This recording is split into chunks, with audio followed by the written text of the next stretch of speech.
Dios no te llamó para que seas, porque ya eres en el momento que aceptaste a Cristo. Dios te llamó para que sirvas.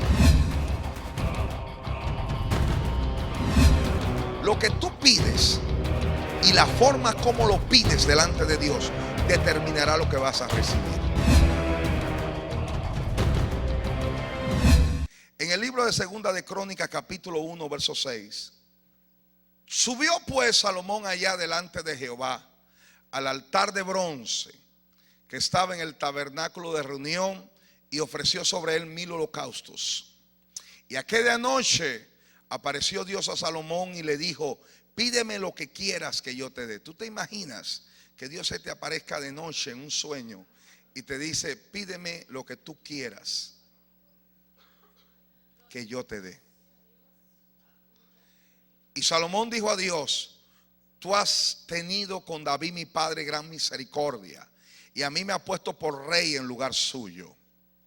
Confírmese pues ahora, oh Jehová Dios, tu palabra dada a David mi padre, porque tú me has puesto por rey sobre un pueblo numeroso como el polvo de la tierra. Dame ahora sabiduría y ciencia. Diga al que está a su lado: sabiduría y ciencia, para presentarme delante de este pueblo, porque ¿quién podrá gobernar a este pueblo tan grande? Amén. Dios le dijo a Salomón: por cuanto has pedido sabiduría y ciencia, y no pediste riquezas, ni fama, ni la victoria sobre tus enemigos, yo te voy a dar sabiduría y ciencia, y te voy a añadir riquezas, fama y sabiduría. Lo que tú pides y la forma como lo pides delante de Dios determinará lo que vas a recibir. Él no pidió fama, él no pidió riquezas, él no pidió poder, él no pidió ser conocido, fama, propiedades, pero Dios se la concedió. Ahora, ¿qué es ciencia y sabiduría? Podemos ver claramente en Primera de Reyes capítulo 3 verso 9, aquí están los extremos. ¿Qué es ciencia? Da pues a tu siervo corazón entendido para juzgar a tu pueblo. Este es un libro, un verso paralelo de otro libro que cuenta la misma historia, para discernir entre lo bueno y lo malo, porque ¿quién podrá gobernar este pueblo tan grande? Ciencia es saber discernir lo bueno y lo malo.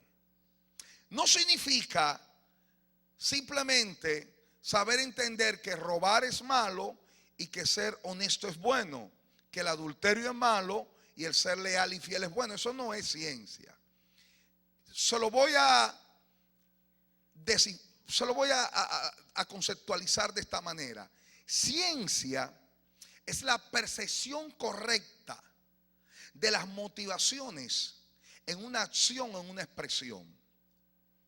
Ciencia es la percepción, el entendimiento correcto de las motivaciones en una acción o en una expresión. Por ejemplo, alguien está adorando, ponía como ejemplo esto, y hay un joven o una joven aquí adorando, y hay otro joven al lado adorando.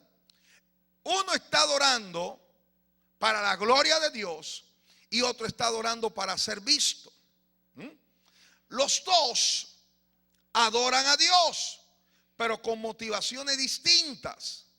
El que tiene ciencia percibe quién adora o cuál es la motivación que subyace en una acción o en una expresión. Alguien te dice: oye, pero tú estás todos los días más joven. El que tiene ciencia sabe cuando lo dice por burla o cuando lo dice por verdad. El que tiene ciencia no es espejo. Lo que estoy diciendo es que el que tiene ciencia sabe cuando una persona está predicando porque quiere agradar a Dios o cuando está predicando porque quiere ser visto.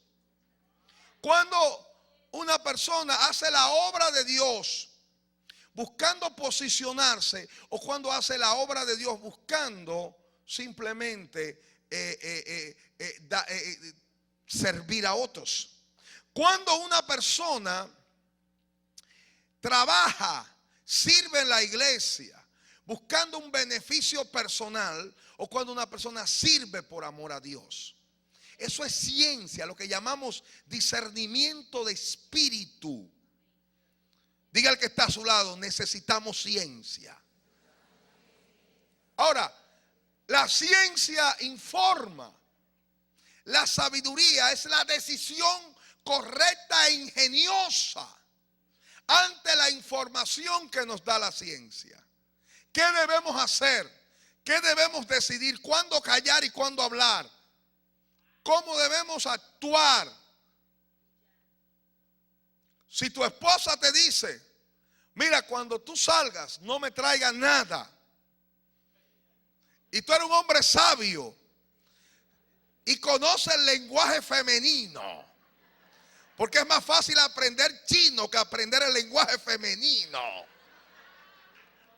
sabe que ella te está diciendo, tráeme algo pero sorpréndeme. ¿Cuánto conocen lo que estoy hablando? Entonces, la sabiduría es saber cómo decidir, cómo hablar, qué hacer. Basado en estos conceptos, quiero leer la historia que nos corresponde en esta mañana. Primera de Reyes, capítulo 3, verso 16. En aquel tiempo ya Salomón había recibido, diga conmigo, ciencia y sabiduría. Vinieron al rey dos mujeres rameras y se presentaron delante de él. Y dijo una de ellas, Señor mío, yo y esta mujer morábamos en una misma casa, y yo le di a luz estando con ella en la casa. Aconteció al tercer día después de dar yo a luz, ella dio a luz también, y morábamos nosotras juntas. Ninguno de fuera estaba en casa, sino nosotras dos en la casa. Y una noche el hijo de esta mujer murió porque ella se acostó sobre él. Diga conmigo, se acostó sobre él. Se durmió sobre él. Diga al que está a su lado, no te duerma. No te me duerma. Y se levantó a medianoche y tomó a mi hijo de junto a mí. Mientras una durmió encima del niño, la otra tenía el niño a su lado. A su lado, no en su cama, al lado. En su cuna, pero al lado. Y se levantó a medianoche y tomó a mi hijo de junto a mí, estando yo tu sierva durmiendo, y lo puso a su lado, y se puso al lado mío, y puso al lado mío su hijo muerto. Miren cuán perversa era esta mujer, que en vez de llorar por la muerte de su hijo, es capaz de sentarse fríamente y calcular un acto de iniquidad como este. Una madre con corazón de madre, una verdadera madre, hubiese explotado en llantos, en lamentos. Pero a esta mujer no le importó, porque ella quería matar al otro hijo. Ella dijo, si mi hijo se muere, el tuyo hay que matarlo.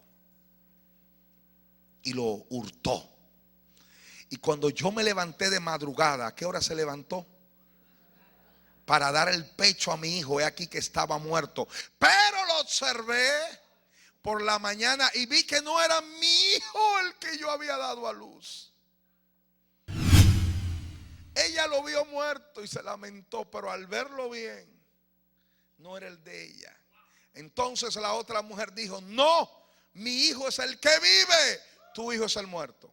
La falsa madre tenía el hijo vivo y la verdadera madre tenía en sus brazos la inercia, el niño muerto. El rey entonces dijo, esta dice, mi hijo es el que vive y tu hijo es el muerto. Y la otra dice, no, mas el tuyo es el muerto y mi hijo es el que vive. Y dijo el rey, traedme una espada. Y trajeron al rey una espada. Enseguida el rey dijo, partid por medio al niño vivo y dad la mitad a una y la otra mitad a la otra.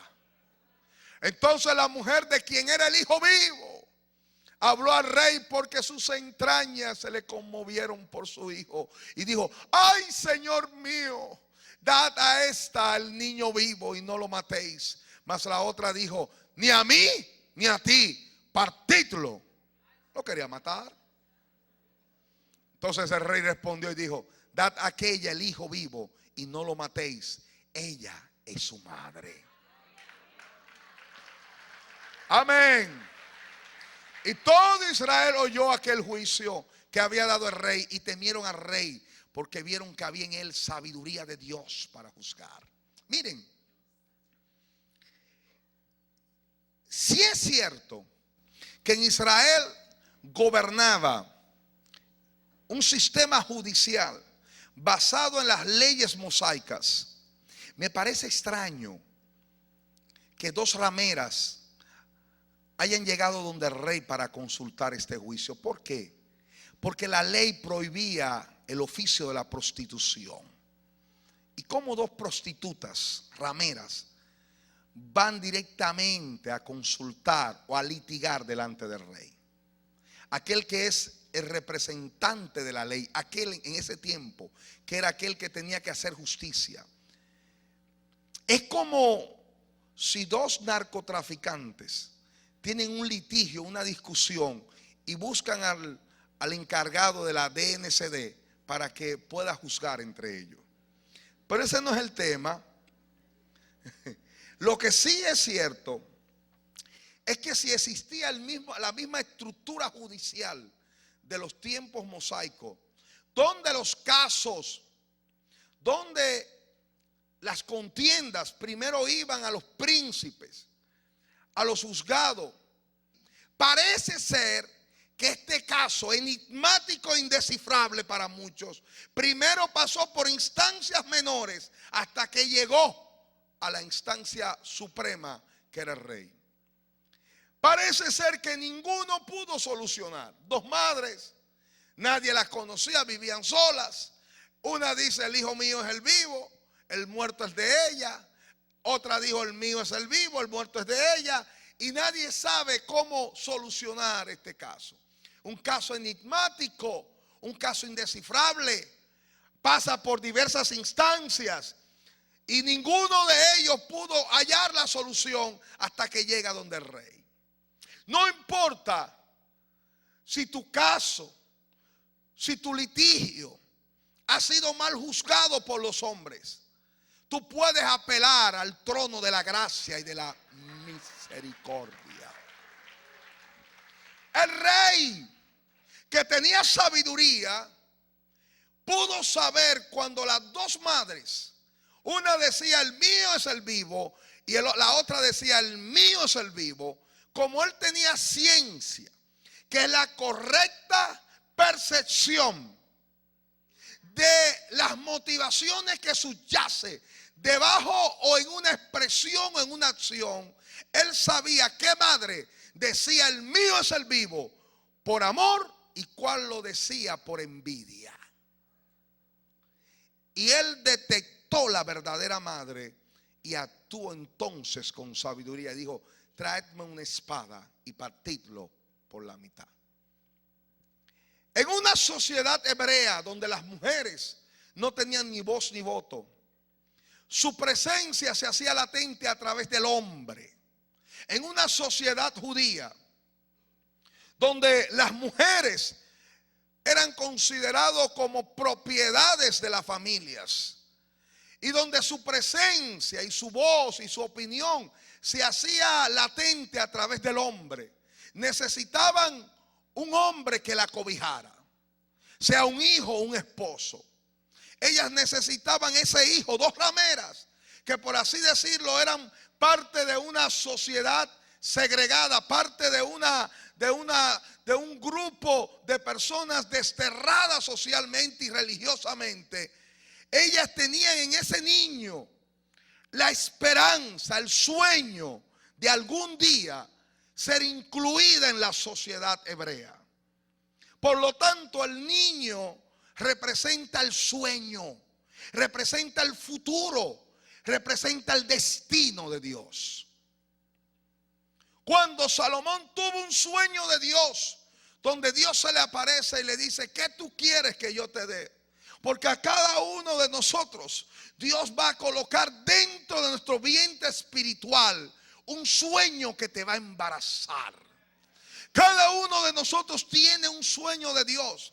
Pero oigan esto, porque es importante el entendimiento.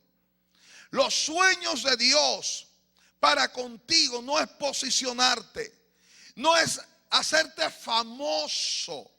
Los sueños de Dios no es que la gente te vea. Los sueños de Dios es para que tú sirvas a los demás. Cuando yo le pregunto algo a alguien, ¿cuál es el sueño de Dios para ti? Y alguien me dice: pastor, el sueño mío es ser un ministro famoso. Digo: estás mal. Dios no te llamó para que seas, porque ya eres en el momento que aceptaste a Cristo. Dios te llamó para que sirvas.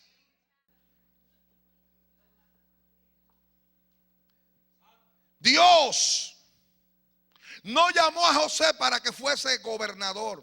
Dios llamó a José para salvar a una nación de una hambruna de 7 años. La posición es causa del sueño, no el sueño de la posición. Dios no llamó a Moisés para ser príncipe de Israel. Dios llamó a Moisés para salvar a Israel del yugo del faraón. Pero a causa del llamado lo colocó como príncipe. Dios no llamó necesariamente a David para que fuese rey de Israel. Dios llamó a David para derribar gigantes y para levantar un ejército de matagigantes. Y producto de su llamado, Dios lo hizo rey. El sueño de Dios no es para que tú seas. El sueño de Dios es para que tú sirvas. Es más, en el sueño que Dios tiene para contigo, el que menos goza eres tú. Tú estás establecido para servir a otros, para bendecir a otros, para hacer prosperar a otros. Y en ese proceso Dios te coloca.